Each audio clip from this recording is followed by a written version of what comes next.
It's the Elder Esquire. We're trying to motivate, help people build empires, help inspire. I'm on my way to work. It is 6 a.m. Happy Thursday to the family. Happy Thursday to the team. You know what I'm saying? So what most people need to understand is they got to do a good job of understanding between the two. Understand twice. They got to know the difference between feelings and emotions. Feelings and emotions kind of remind me of things like boat and a ship, sliver and a splinter. And to break that down, a sliver is any object that's embedded in the finger. If it's a piece of wood, it's called, you can go ahead, sir. I see you. If it's a piece of wood, it's called a splinter. If it's any other object, it's called a sliver. Okay? So a splinter can only be a splinter. It can't be a sliver. A sliver can include a splinter. Let's check a boat. You got a boat in a ship. A boat can fit on a ship, but a ship cannot fit on a boat. These are things that we have to understand with feeling and emotions, because feelings are an automatic physical response to what someone says that affects you immediately. You don't even think about what's said. That's what you hear the new word called triggered, which I don't like using. It's just people are overly emotional, because feelings are included in emotions. They're rooted in emotions. So people have to be less emotional, because if they're less emotional, they can limit the amount of feelings that they exhibit or put forward for other people. A lot of times too, you get, with the mix between the two, people express pain or emotion differently. Excuse me. So somebody's facial response, you may recognize as a different response through experience. So you can't take people's expressions and assume that those expressions match what you think in your mind. It's never gonna work. It's gonna cause ultimate types of problems. Another big problem that we have, and we're gonna talk about it when we get some of the family on, because they have deep insight dealing with, kids with a lot of these issues, who's, parents, single parent households, drug-inflicted households, like you name it, he runs a gamut of it, in the sense of deals with kids who are from those scenarios and backgrounds. But all in all, the mental health aspect of what we go through today is in jeopardy. We're allowing things called,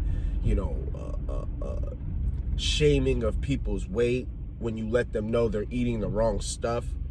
You can go into any medical journal and it'll tell you that when we started hybridizing our wheat with Japanese dwarf wheat and then hybridizing it again in the 90s, what we did was created more crop size, but that didn't necessarily mean the nutrition, which helps break down the food with ease. See, that's the problem. A lot of the wheats before they were hybridized were able to be consumed and digested with minimum effort because it had more nutrition. Today's stuff has lack of nutrition. So if you plan to eat a healthy diet, you're gonna have to learn to figure out what foods or what wheats are in the foods you're eating. And that's going to help alleviate a lot of the inflammation and swelling that goes on inside the body in the stomach area that comes from the food that can't be digested. It's a long cycle of, we need to do better for ourselves by educating ourselves. It is not the job of the masses to let us know what is right or wrong. It's our job to understand the data and circumvent the information into an understanding where we would be able to comprehend it. Making sure I'm not hitting nothing.